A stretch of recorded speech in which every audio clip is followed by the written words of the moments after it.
Hey, what's up? Welcome to this live stream. My name is Jorge Rangel. For everyone who doesn't follow this channel, if you use Apphive, you should follow this channel, by the way. So, we are building an application, right? And this live stream is the continuation of that building. So, let me first read the questions that you left me in my form that I will be linking in the comments below.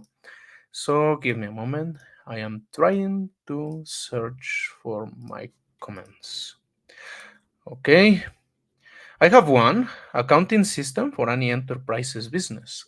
Someone called Muhammad asked me. This is exactly the question: accounting system for any enterprise businesses. Well, that's not a question, in fact, but I get what you mean. You want me to build something that matches that description, right? Well, it's not gonna be possible in the sense that you should give me more precise questions. For example, how to do something, how to do X, how to do Y in AppHive. Why do I need that? Because these live streams are going to be building an application that I already defined in older live streams. So I won't be building requested applications, if you get what I mean, but I can answer your questions that are specific to something that you want to build. Remember, AppHive is a development platform. It's not a platform that sells you applications that are completed. We have that as well. We have templates, but you only have two options when you buy a template. One, either you learn how to use AppHive and you change the template to what you need, or you paid for someone to build the application. If you don't want to learn how to use AppHive, forget it. These live streams are not for you. These live streams are for people that want to know how to use AppHive. Those are the first kind of people. The second one are the ones that are not sure, that don't know if they want to use AppHive or they want to pay someone to make their application. Yeah, and they want to figure it out, if it is really easy, if it is difficult. You will get the hang of it by watching the videos. Okay, but we are not going to solve every problem you have with your programming. Of course, we are going to try to help you if you have a question, for example, how to do exactly this login. So if you help me with that, please, Mohammed, if you want to ask me exactly one question, we are going to answer it. For now, let me tell you that accounting systems have a lot in common with the example that we are building. So if you want an example of how Uphive may look like working with an accounting system, you can still watch these tutorials. Okay, so let's get started. To do that, I'm going to share my screen. Give me a moment, please. Okay, where is it? Where is it? Oh, here it is. And here I have my list of projects, right? Let's click on the correct one, which I think is this one. Yeah. Remember, we have a problem with our login with Google that I show in the last live stream. For now, we are going to change the login to a new one, to a one used, sorry, a password and an email. To do that, this page is not needed anymore. I'm going to delete it. And here in the initial page, remember, we have an is logged in. The last live stream, I explained how to build this form right here, and how to start making the validation system, right? That's why we have an error right here. I'm going to make a little bit deeper the logic. I don't know how to say it. I want to say that we are going to make a lot of changes to this page. Okay, so for now, instead of using Google, let's use an input field and a password. Okay, why? Because I don't know why, but we have a problem with the Google login, at least for now. So let's add a field right here. This field, we double click on it, we can change the text, email, like that. There you go. Let's change this color to something a little bit, the placeholder, sorry, to something that looks a little bit more appropriate. So now with that we have this kind of login, let me show you something. With Google, we didn't need to do something else because it was Google. You click on it, you put your Google account, and there you go. But with email, you have to create an account. first. So now I need to show the client the option to create an account, right? So if I put a button right here, let's put a button right here and put here, double clicking on it, create account. But what if I want the same screen to prompt the user that already has an account to put their credentials? So let's find out how to do that, right? In the onload of this page, let's add the event onload.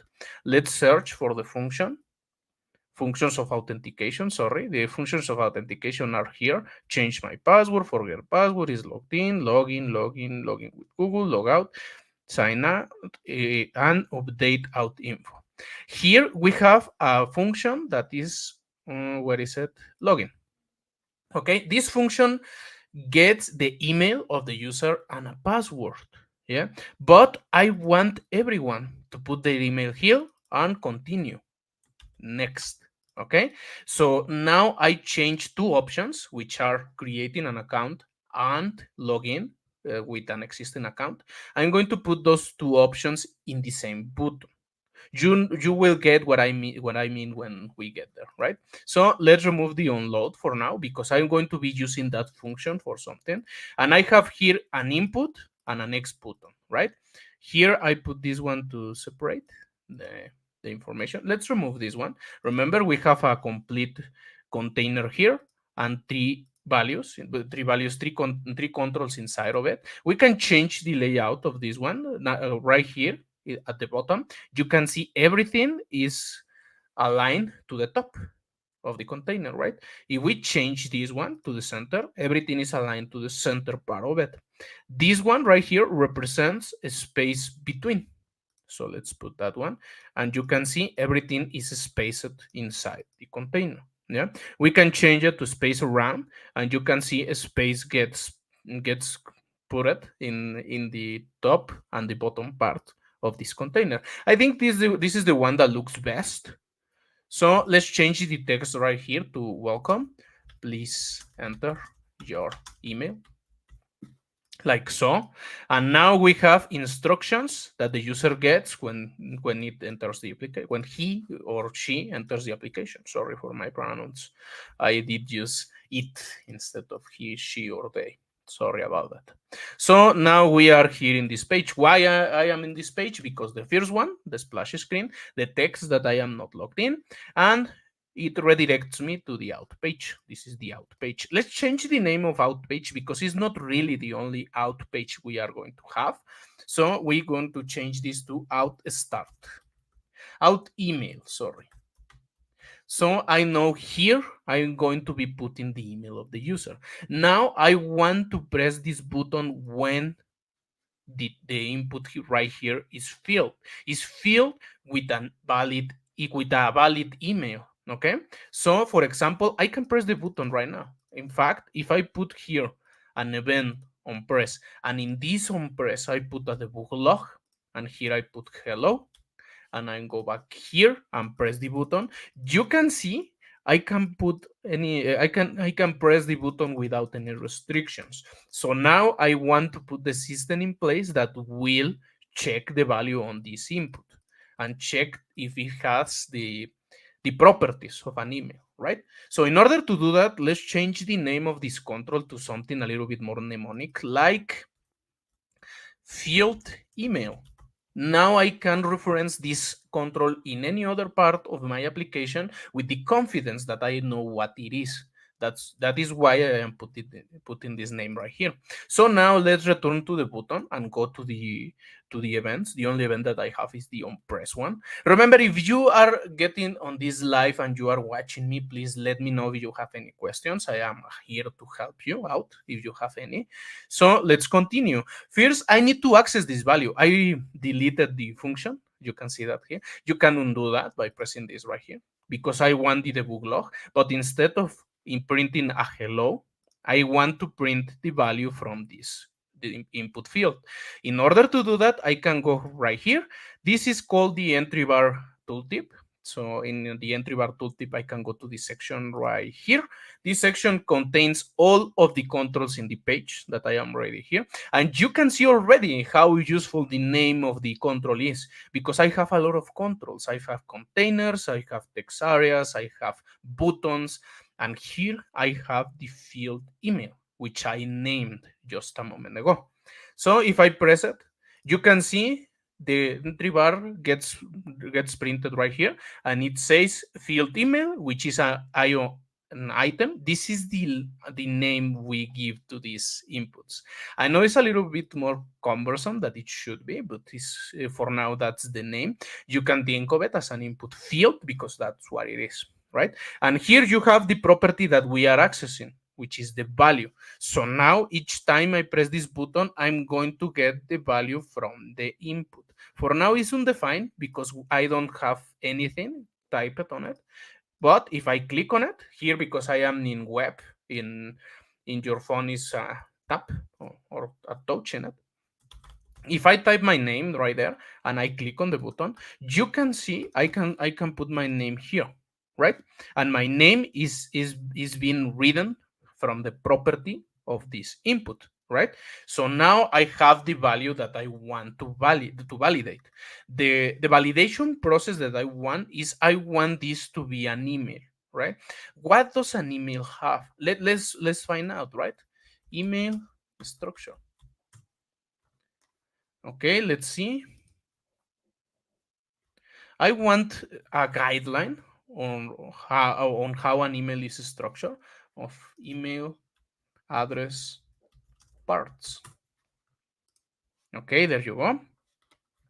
Here we have the parts of an email, right? We have an username, as an @ symbol. This is actually a must. If you want an email address, you must have an @. Here is the mail server, and here is the domain. It's a little bit similar to an URL uh, here in your browser, right? But for now, let's try to validate this one. The first validation that I want is I want to figure it out if the email that the user puts in the form has an @ symbol, right? So in order to do that, let's return back here, and here, instead of just reading the debug log, let's add another function. The function is called code compute. Why am I using a code compute? Because the code compute function has everything that you can access in JavaScript. Of course, you don't have to be an expert in JavaScript to use it, but it is recommended for you to start building your knowledge on JavaScript because it's going to help you out a lot. But for now, let's assume that we are going to be using the very simple parts of JavaScript, and I'm going to show you how to Google or to ask an AI, because we are, of course, using AI because it's 2023 and everyone is using them, and I'm going to show you how to use it, right?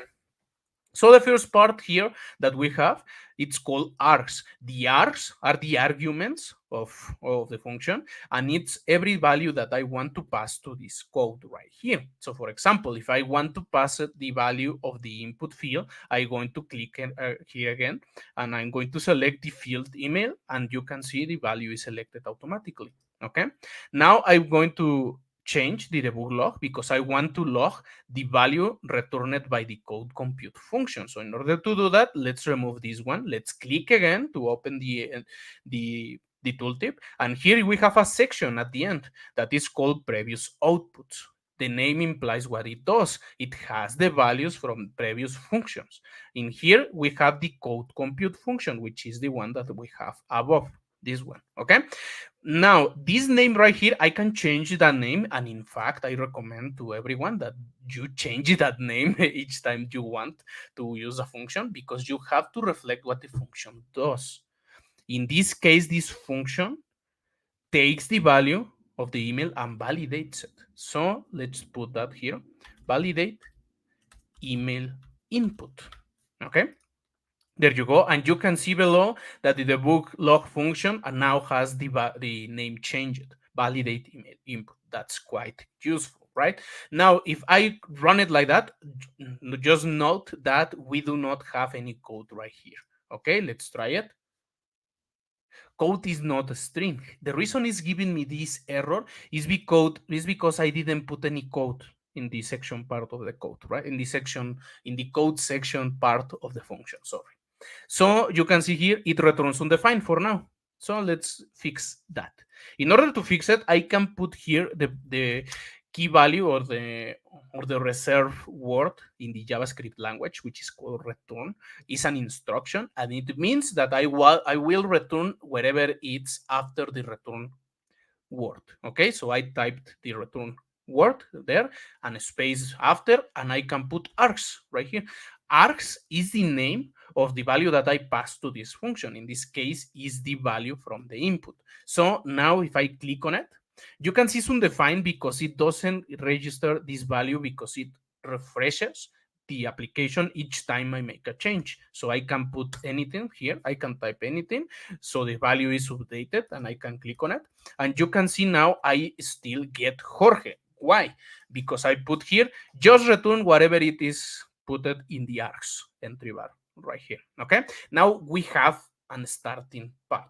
The first thing that I want to do is validate if this args is actually a string, because I want a string, and a string is a series of characters that represents a word, a text, whatever it is, these characters. In this case, it's an email. So in order to validate that, let's first create a variable in which I'm going to store the email. Const email equals to args.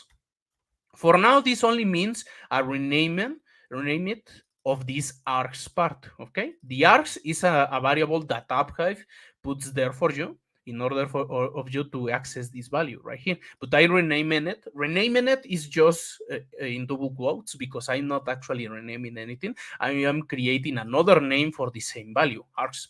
Okay. Now the first validation that I want to do is whether or not this value is a string, because I could be putting anything other than a string here. So here, if type of email is not string, this is JavaScript. Okay. Oh, sorry. I keep forgetting that I already know how to use JavaScript. But now I'm going to show you how I would ask some Bart, which is an AI, how to do this. Okay, so let's open Bart right here. You can use ChatGPT as well, it's actually the same. So here we can put the query, right? In JavaScript, when I want to validate that a variable is an string, I write the following. So now I'm going to give you some details on what I just did. I created a prompt. This is a prompt right here, but the prompt is not asking anything. You can see that I am not actually asking it. I am putting the start of the text, and I am letting the AI complete the text, because the AI is built, is not exactly actually AI is more like an auto-completion, but I am asking it to complete the sentence that I put right here. And this sentence has something that is not really easy to put. For example, here, what is a variable? Well, a variable is this one, right? You have to know that in order for you to actually ask the AI how to do that. But I am assuming you already know what is a variable. If you don't know, a variable is a name that we put in JavaScript to any value in your system. In this case, is this args. Okay, so now let's see what Bart gives us. To validate that a variable in a string is JavaScript, you can use the type of operator. Okay, it gives me some information that is very useful. What is a type of operator, right? The type of operator returns a string representing the type of the given variable. Okay, if the variable is a string, the type of operator returns a string. This is quite useful because it explains exactly how to do that, right? For example, the following code will return true. Okay, then we have a string right here. This looks quite similar to the text that I already have right here. Now we have a condition. This says if type of string is equal to string, then everything checks out, right? You can also use the instance of operator to validate that a variable is a string. The instance of operator returns true. If the variable is an instance of a given type. For example, the following code will also return true.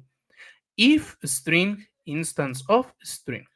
You can see it's almost the same, right? But the syntax is a little bit more different, but it does the same thing. Okay, so for example, I can right now copy this text. By the way, when you are using AI, you have to make sure you understand what the AI is spitting out to you. You don't just copy the text the AI gives you. You read it, you analyze it, and you check if everything is okay. Yeah, it's your job to do that, because if you only copy and paste whatever the AI is giving you, I guarantee you it's going to be wrong. Okay, so let's copy this one because we already understand what this code does, and let's paste it right here. And now that it is pasted, let's change whatever we need to change. For example, we need to change the variable name. The variable name is email, and we want to do something when the email is not a string. This right here does something when the email is a string. So in order to do that, we need to reverse the if, right? So let's put that right here. And how do I check that the value is not a string, right? Let's leave that to the AI. To check that a variable is not a string in JavaScript, you can use the logical operation, this symbol right here, which is an exclamation mark, I think. So you can use that symbol to toggle the value of a condition. That's how I will describe it. To negate the result of the isString function. For example, the following code will return true if the value is not a string. Okay, for now, it created a function that is called isString that we can see here. IsString, here you go. Return type of, okay? So now we need to use this operator right here in order to check if the value is not a string, right? But I don't have this function. And how do I do it without the function? So let's see if Bart really knows what is doing, right? Okay, to check the value in JavaScript without the isString function, you can use the type of operator and the logical negation operator, for example. Here you go. You just need to negate the value on your operation, right? So let's return back here. And here you can see I am saying if the email is a string, do this. If I put the negation operator right here, I am saying if the email is not a string, do this. Okay, there you go. Now I'm going to return something, but why? What should I return? This function takes the email, the value of that represents the email, and returns a value. What should I return? If it returns undefined, if it returns an empty string, it means that there is no error in the email, right? If it returns a string that is not empty, it means that string is the error of the validation diagnostic. So for example, if I can put here return should be an string, the email, sorry, because this is going to be seen by the user. The email should be a string. This means that when the email is not a string, this is going to be triggered, right? And when the email is a string, it's going to return an empty string. You can think of this function as a diagnostic function that returns the diagnostic of the validation. But if there is no validation error, it just returns an empty string. It's going to be very, how do you say it? It's going to be very obvious why that is useful in a moment. So let's click on it. And you can see here I have the error, right? The error string that I return from the function. I want that error to be shown to the user in my interface. In order to do that, let's add a text field right here. This is going to mirror what we were already building here, because we are going to do something very similar in this page. But for now, let's add this text right here. Let's change the color of this text to something a little bit more errorly, like something like that. Let's make it bold and a little bit more, a little bit less small or bigger, right? If I do double click on it and delete the text, you can see the text is still there, but it has an empty string. Let's change the name, which is exactly the same that we did with the input field. And let's put here email error text, so I can easily find it in my list of items when I am making my modified controls. Now let's collapse this one, and instead of putting a debug log here, let's remove the debug log function. Let's add a new function that is called modify control. The job of a modify control function is to take a value. In this case, the value that we are going to be taking is the validate email input, which is the return value of our functions that we have here. And after that, we select the element that we want to change. In this case, the element that we want to change is email error text, this one. And then we select the property that we want to change. In this case, is the property text. There you go. Now, when I execute this on press, I'm going to validate the email. And after the validation is complete, the diagnostic of that validation is going to be shown in the email text error. When I have an empty string, the text error will be shown like I can see it right here without anything. So let's try it out, right? I did not type anything. If I press next, you can see the email should be a string. We can have the error right here, right? Let's change the size of the error container. The width should be exactly the same as the email field. So it's about 84%. There you go. Okay, it looks better. Now that we have that, we can add more validations to it. Because, for example, if I put here Jorge, you can see the email now it's valid for validation part, right? But now we can return to our validation, to our email structure or the email address parts, and we can see that we need an at in the email. How do I do that? So let's ask Bart how to check if a string has an at character. How do I check that a string has an at character? Let's check it out.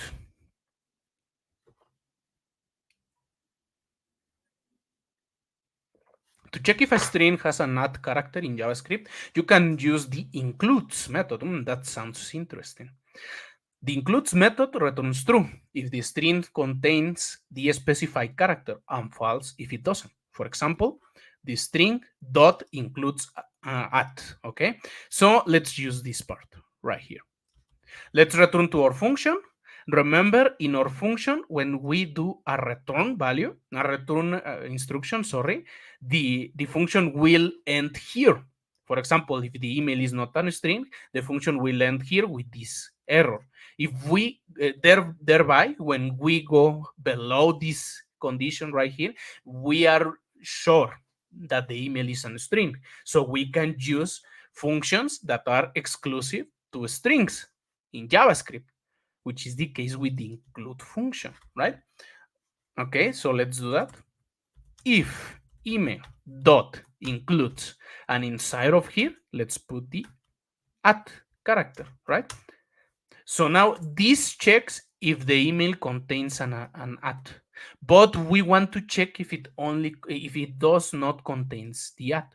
Why? Because if it doesn't have this character, the email is not valid. It should have this character, right? So let's negate this value right here. Now let's return a new diagnostic. The diagnostic is the email should have an at character. Okay, so let's check it out. Now, if I refresh the page right here, and I click on it, the email should be on a string. Okay, got it, Jorge. Next, the email should have an at character. Let's change the text size because I think it's a little bit exaggerated. So let's put 14, sorry. So now let's put Jorge. There you go. The email should have an at character. And if I put the at character, there you go. It disappears, right? But what happens if I put two characters? Two at characters right here. And I press next. Everything looks okay, right? That is because my validation is not actually quite correct. It needs some more code. For example, I validate here if the email contains an at, and that is true, right? I have Jorge at. It contains an at. It just happens to contain two of them. It doesn't matter how much, right? But I want to check only, I want to check if it contains exactly one at. So let's ask Bart how to do that, right? So let's put here, and how do I check that the string has exactly one at character? Let's check it out. Maybe Bart will tell me, right?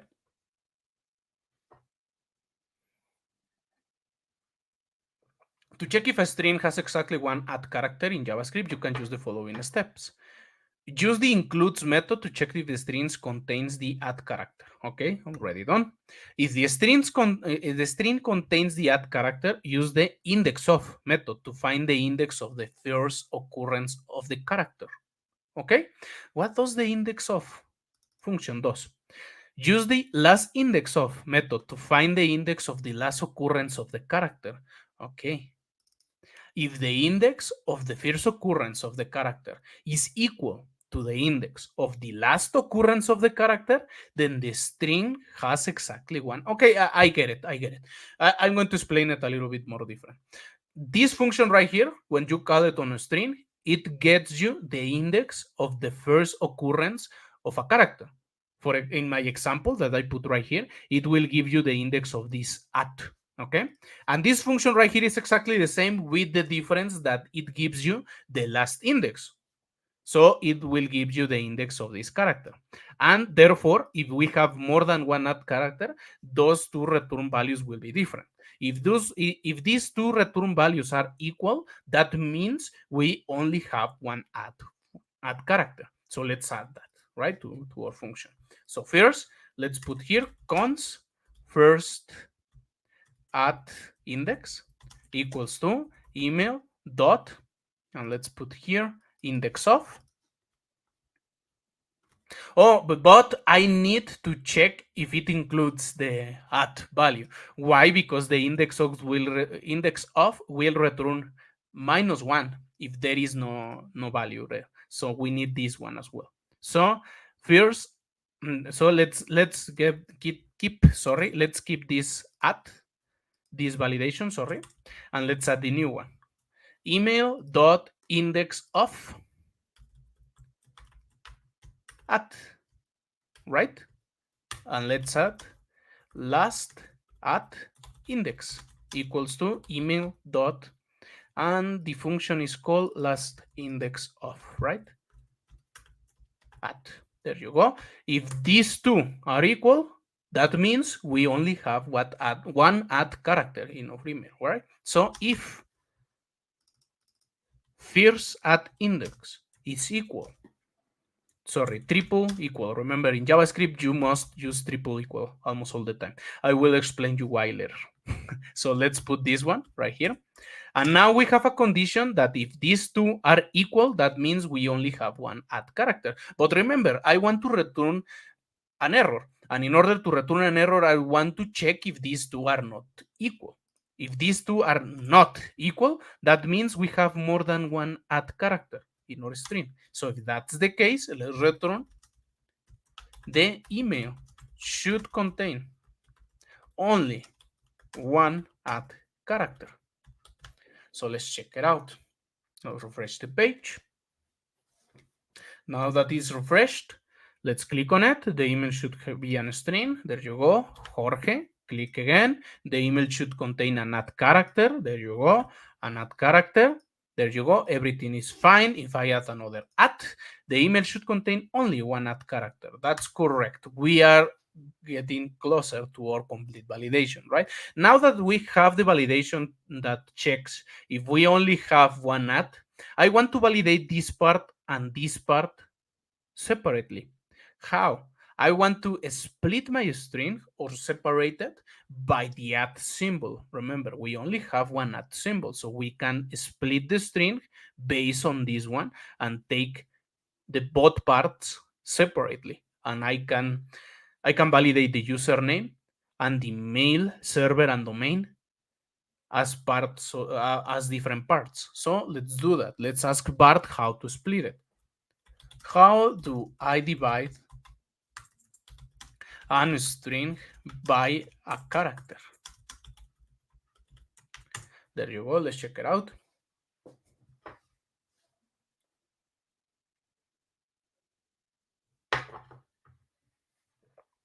To divide a string by a character in JavaScript, you can use the split function. That is why I did say split, because I already know that function, right?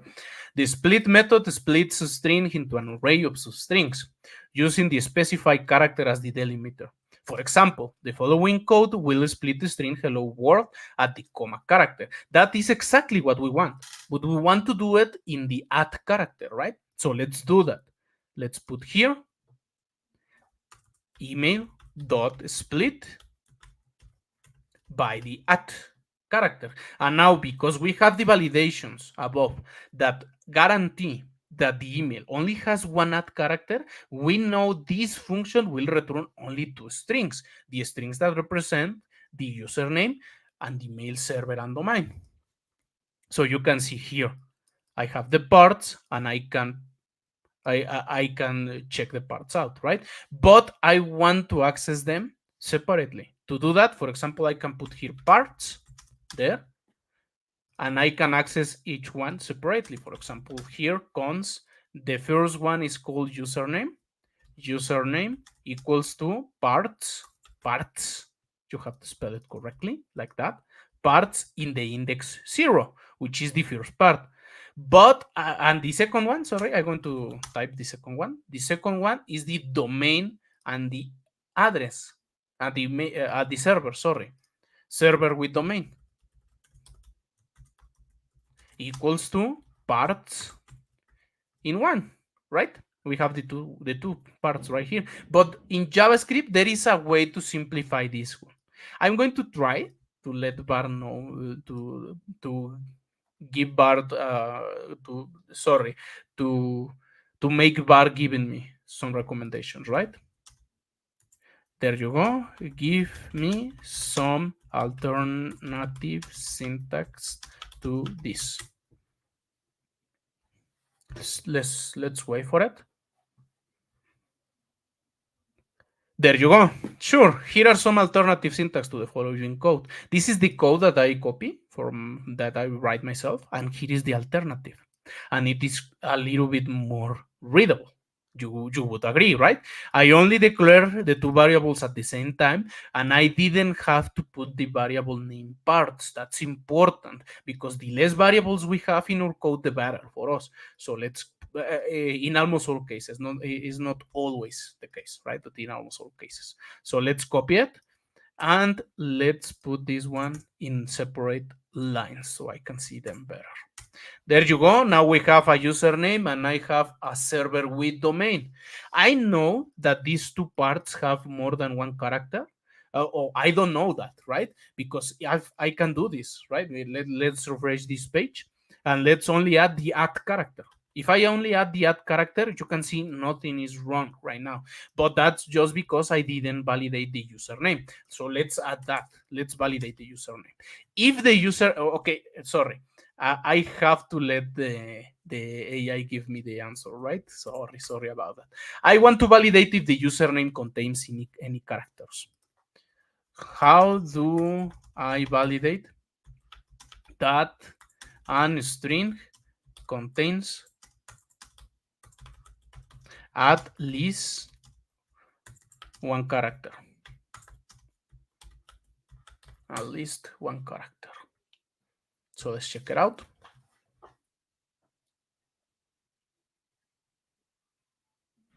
There you go. Use the length property. The length property of a string returns the number of characters in the string. If the length property is greater than 0, then the string contains at least one character. That's quite useful. Let's use it. In order to use it, let's put here if username dot length is less than 1, which is exactly the same that says 0, right? Well, okay, no, it's not exactly the same because we can have negative values in some places. I don't think that a string can have a negative length. Don't quote me on that. I never check that, but I always put less than 1. Then return a validation error, right? The username part of your email should contain at least one character, right? So now I can return a validation error when the user didn't put anything in the username. So let's check it out. Nothing, okay, only an at. The username part of your email should contain, okay, let's put the username, Jorge. And now it lets me know that there are no errors. But they are still errors, right? Because I have to put this one in a similar validation as the username was. So if server with domain dot length is less than 1, which means we don't have a server with domain part of our email address. So let's return a similar error than the other one. The server part of your email should contain at least, I don't know how to spell contain, sorry, at least one character. So let's add that one. Okay, refresh it. There you go. It has to have something. The username part of your email should contain at least one character. Okay. There you go. Why it did work if I didn't have length? It's length, right? It's TH. Sorry for the misspell. So now if I refresh it, click on it, okay, let's put here the @ symbol, the username part, okay, the server part. There you go. Now we have the validations correctly. The next part that we want to have is now the server domain part should have at least one dot, because I need that dot to show me that the server is correct. That is what we are going to be doing in the next one. Thank you for watching this one. I think this is going to be improvements for now on in the code that I write for our application, and you are going to learn a lot from it. So I hope you can show up for the next one. Thank you for watching this. Remember, you can leave your questions to me in the URL that I will be posting in the comment section of this video. So thank you for watching again, and I see you on the next one. Have a great one. Bye.